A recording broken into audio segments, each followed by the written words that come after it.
one of the kind of gurus of marketing and social marketing. He's going to talk to us this morning about service-dominant logic and its implications for social marketing. Bob.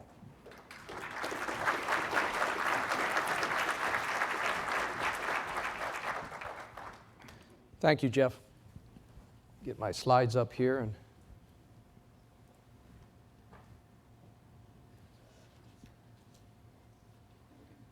Bob, it's up. It's only oh, it's up. Okay. Thank you. I couldn't see those. Thank you very much. I'm going to talk about change. Jeff mentioned the importance of change, but kind of the hesitancy around change. Probably two of the most preeminent thought leaders in marketing in the 20th century are Phil Kotler, who you'll hear from shortly, but also Peter Drucker.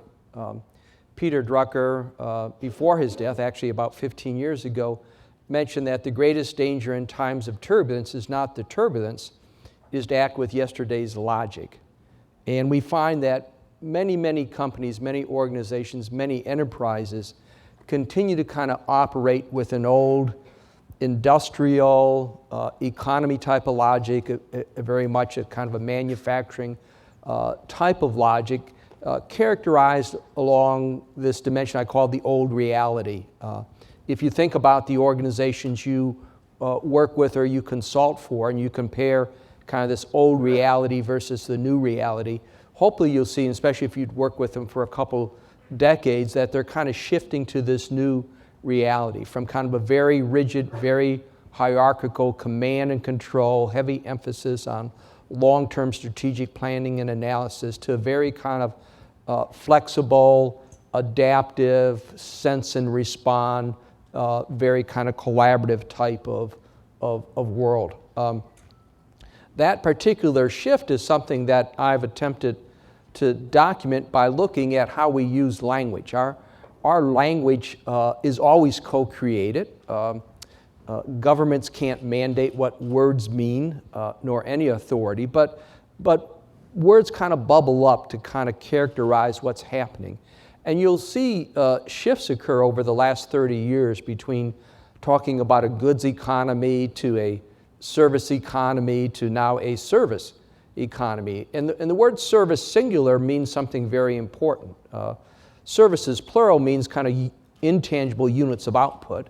At universities, unfortunately, many times in central administration and the Office of Institutional Research, they refer to students as revenue-producing units.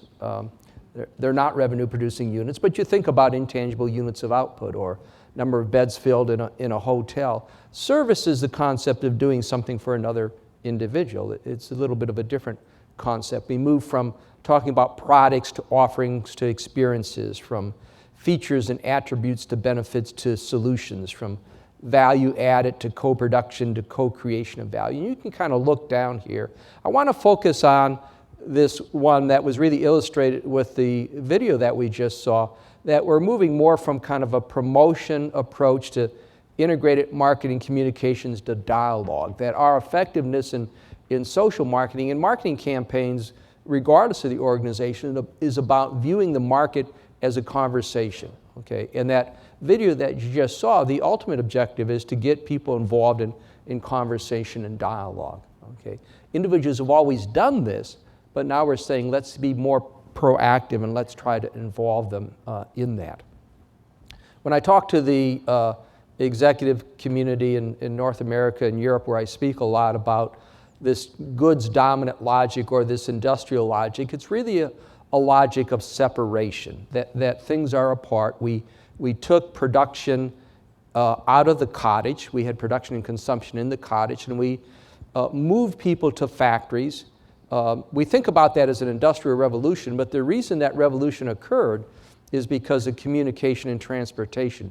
We could transport people and materials relatively inexpensively, so we could take them out of the cottage and put them into the factory.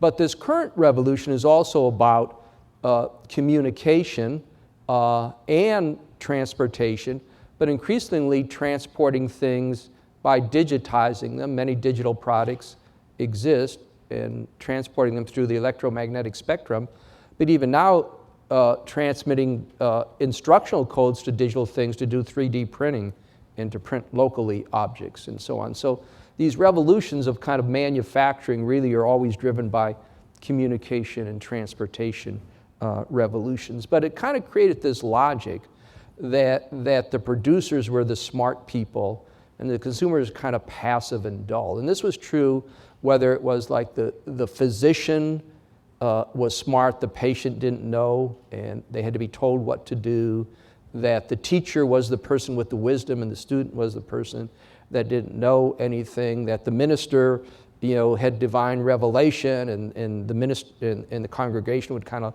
listen to that and not participate in a lot of the modern religions. And so this kind of separation is coming back to kind of an integration, into kind of a togetherness. And that's what we mean when we talk about the market as a conversation and dialogue. The problem is that many organizations that try to kind of take the current technology and try to apply it to areas are really still using a goods dominant logic. So if you take personalized medicine, what that really means is that we kind of personalize and we give Bob certain drugs and Sally different drugs and we customize to that.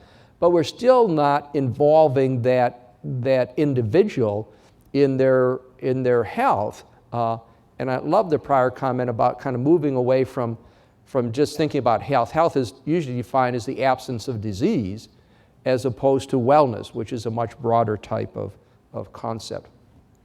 So the logic of SD logic, service dominant logic, that Steve Vargo and I talk about, is really a logic of togetherness, that we talk about individuals and actors co-creating their health, co-creating their family experiences, co-creating the driving experience. You can name any particular thing that we're involved in what we think about consumption, and it's that kind of co-creation type of phenomena where they're each kind of sensing and experience, integrating resources, making kind of recipes, algorithms, and kind of learning through that. And communication becomes very, very, very critical. Okay. Each of you and each human on the planet houses in their apartments, we stop the flow of information. Okay.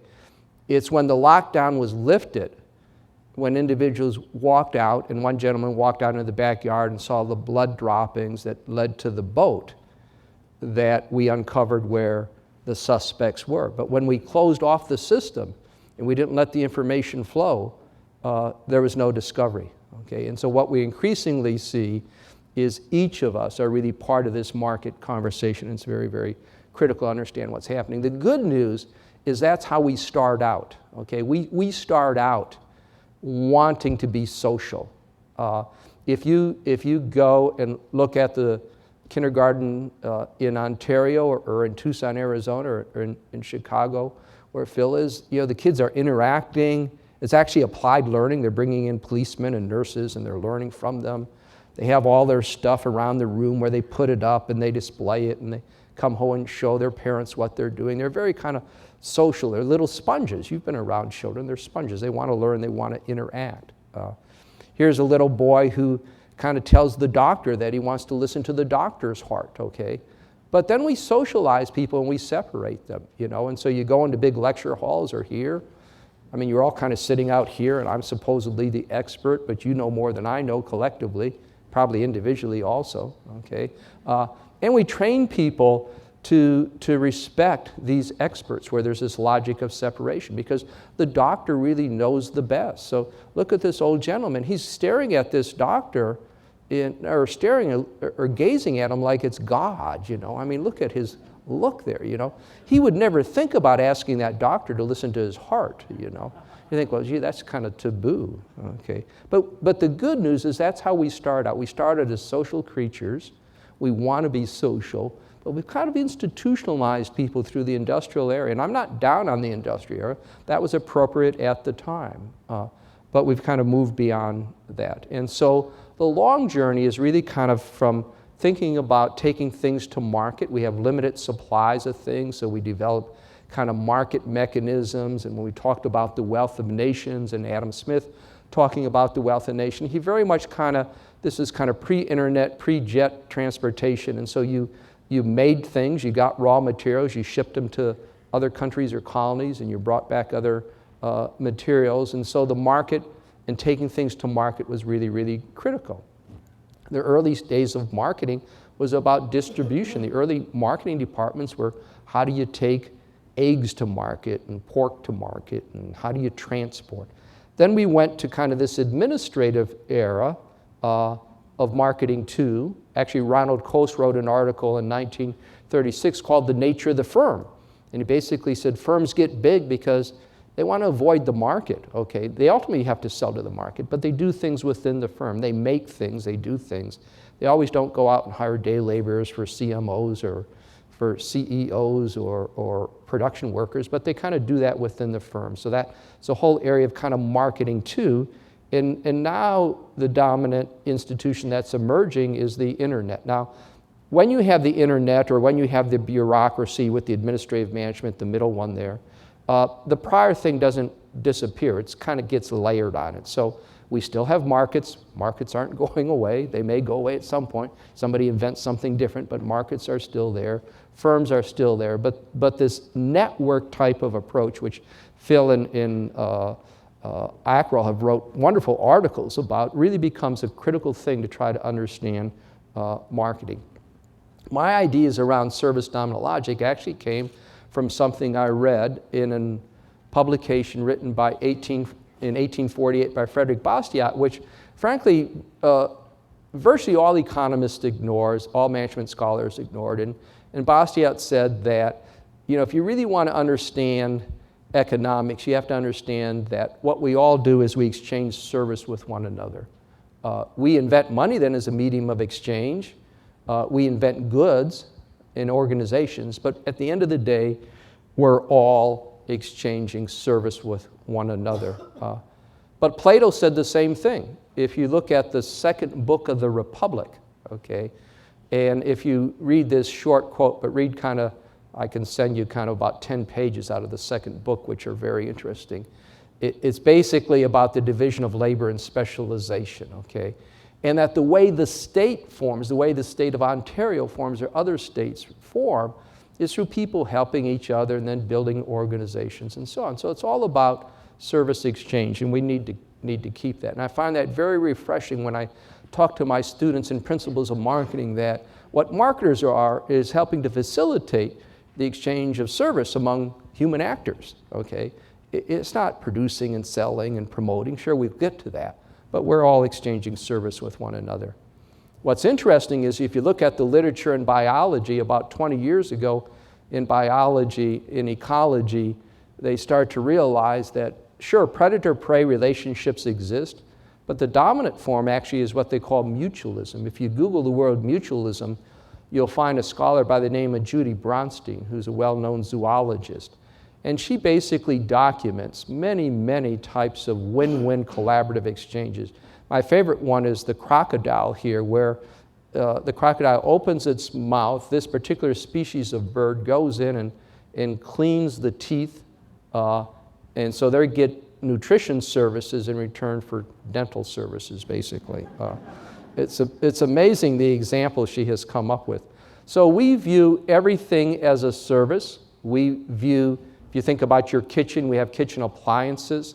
We think about those as helping you do self-service, but everything is a service. I can provide that service directly, so I'm providing it directly to you, or I can divide it through goods. I could write a book. But even if I say I'm providing it to you directly, we have all kinds of goods. We have the computer, we have the clicker here, we have the microphone, and so on. So if we kind of view products as something that people hire to perform a service, okay? And this is something Clayton Christensen has said, is actually, if you look at Phil's 1967 book on marketing management, he talks about goods providing a service. He recognizes that. But I also could provide that service many times in alternative ways. So in terms of back care management, certainly I can have medical devices and goods that help to kind of cure that, but also could teach people how to better take care of themselves, as we heard from the prior speaker, to be well and to be healthy. This is something I taught. It's wrong. It's the most dangerous teaching that we have in business schools. It basically says that, you know, we have suppliers that take things and process things, and we call that value creation. And sure, it's economic value creation. Perhaps that's how we measure it by the government. And then we have these nasty consumers that kind of use up and consume this stuff. So they're kind of value destroyers. And you start to think, well, is there any wonder why we have a sustainability problem? Because the only way kind of it works then is like then we go back and when we destroy that value and kind of produce more stuff and push it through the system, as opposed to viewing products as total kind of service flows. If you look at in Durham, Ontario, the county courthouse that was built a couple years ago that received an award from the Royal Canadian Architects, they had a contract where that was design, build, and operate, okay? And so the organization that designed, built, and operated that provides everything except for the justices. So it causes them to think about the whole system and the energy consumption and the maintenance in a very kind of positive type of way. So what I encourage you to think about is think about not consumers and producers or physicians and patients, but resource integrators. We're all little resource integrators, and we all massively co-create value. Okay, nobody does anything on their own. Even something as simple as a pencil, nobody in this room can make a pencil. Nobody in Ontario, nobody in North America, nobody in the world can make, a single person can make a pencil. Nobody could go out and go to the woods and cut down the tree because they'd need a vehicle probably or a car, and then look at everything that's involved in making a car, and then they would have to dry the wood, and then they'd have to split the wood. Actually, pencils are made because they kind of split the wood, and then they'd have to go out and get graphite, and then they'd have to shape that graphite, and then they'd have to paint, and that involves chemicals and processing, and then they'd have to stamp this emblem in there, and then they have to refine for metal and get mineral rights and property rights and wholesale and transport and process all that stuff, and then the eraser is kind of from a rubber derivative, so they'd have to kind of go and get that. Nobody in this room can make a pencil like that, and that's really kind of interesting, let alone a mouse, a computer mouse, and you look at everything that's involved in that. So we're all kind of co-creators. The good thing is this is starting to naturally happen now with this kind of collaborative marketing with type of approach where individuals are struck with a particular disease, they get encouraged, they put up a website, they build a community, they share with other individuals. You have massive collaborations occurring across large geographic areas from companies that used to view themselves as competitors but now collaborating together. In the US, we have this Automate Blue Button initiative which comes out of the federal government, which is basically encouraging hospitals and physicians and other actors to help build kind of a national medical records type of system. So that's occurring. So if you think about your social marketing, think about an actor as a resource integrator. In economics, we think about the allocation of resources, and that's important. But what's more dominant is we integrate resources together. We actually integrate market-facing resources. So when I came here, I came with market-facing resources. I went and bought this suit of clothes, not for this event, but I went to the market and bought those. I purchased my car, I purchased gasoline. I went to the Tucson airport, but that involved then public resources because the airport is run by the Federal Aviation Administration and derivatives of that. I came into Canada. I used public roadways in Canada, used a taxi that somebody paid for. I used private resources. Craig asked me, Craig and I were friends. He put me in touch with Jeff, okay? And so that was kind of a favor and helping out people. We kind of do that. And then we kind of have recipes and algorithms for integrating those things together. and we develop new resources, and we actually have 3 types of currency, and this is something I think social marketers need to be more involved in. There's certainly economic currency. We have social currency. We have favors we do for each other in the household and with other individuals, and then we have public currency, and that's kind of taxation. And for that, there's kind of service flows and service exchanges there. So if we start to look at these resource integrating actors and this whole kind of sea of other actors, the other thing that social marketers need to better understand are institutions. Institutions are ways of coordinating human behavior. We don't spend enough time on those particular institutions. The prior example that was given in terms of smoking and so on, there's a social institution of young people getting together and doing things together. That's part of what we've socialized people to do. Some of those institutions cover the whole system.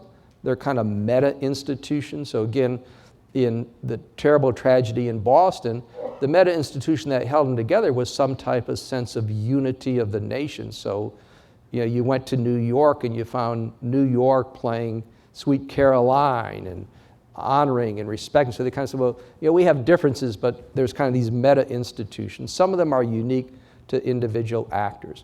What's interesting in terms of social marketing, and actually all marketing, is that from these micro actions of all these actors interacting together, trying to improve their health or cope with a disease that they have, and bringing in other social actors and their families and so on, that kind of builds up this kind of meso industry type of structures over time. Then that determines where hospitals are located and where pharmacies and drugstores are located, where fitness studios and jogging trails and so on.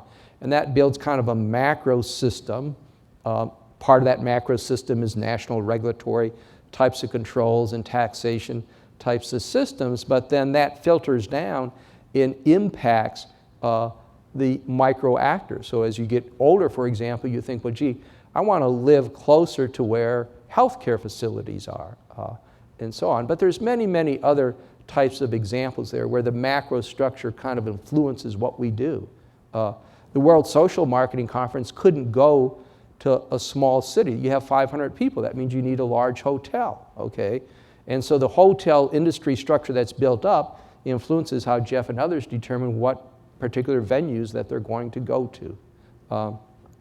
So what emerges then, and think about this, think about kind of moving away from thinking about the rational actor and think about actors this way, that you saw that big system of resource integrating actors. There's no way they can globally optimize, but what they do is they pivot. And if you study human actors and you do ethnography, you'll see that they kind of take a couple steps at a time. Herbert Simon talked about this in terms of procedural rationality.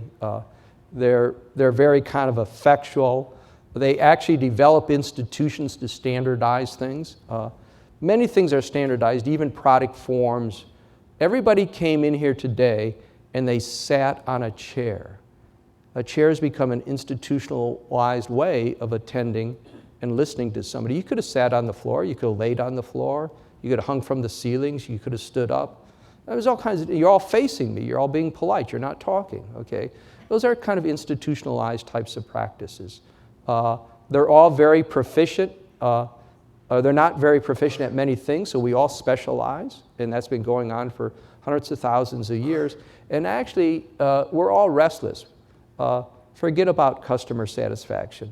Sure, you may try a little bit, but customers will never be satisfied. Your spouses will never be satisfied. Your students will never be satisfied. We're just kind of restless, We're kind of restless beings, And if we're satisfied, it's kind of temporary, And so they're always kind of restless, and then they're kind of creating resources. So we're kind of very abductive thinkers, seeking standardized solutions.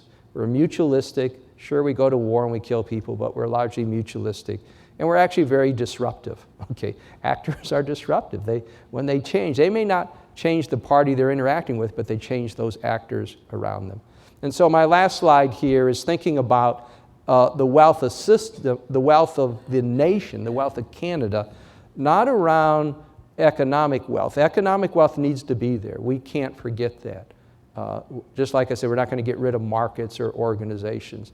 but think about it as healthy and knowledgeable and skilled and highly specialized individuals, because at the end of the day, that's what I can take to the market.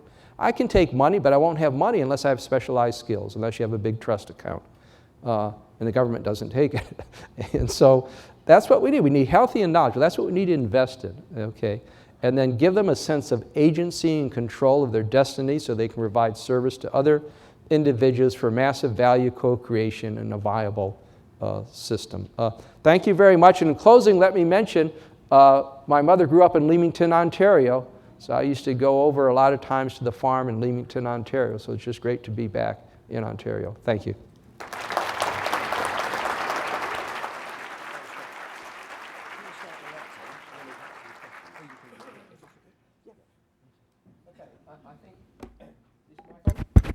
Thanks.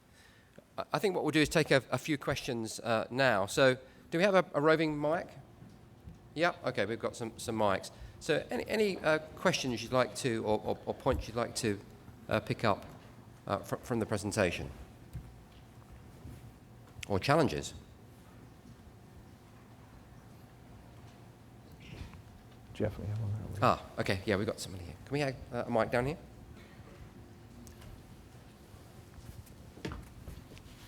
Thank you. It's Stephen Johnson, Collaborative Change. I think we're seeing interesting things in the emergence of a sharing economy, collaborative consumption, product service systems, etc. Is it fair to say, and is this of benefit to the social marketing community, that value in the future will be more about access than ownership? I think so. I think access becomes very, very critical, and I see the mindset kind of shifting to individual actors realizing that, like in Durham, like we don't necessarily have to control everything. We don't have to control the receptionist and the food service and the washing of the windows and so on. And so I think there's more and more kind of a notion of access. And if I have access in the use of the service flow that comes from tangible products, but even intangibles, that's going to be more. But that's what is going to be up to the actors to determine that within the extent to which government and other organizations allow them a sense of agency. Okay. Any other questions? Yeah, so this one here.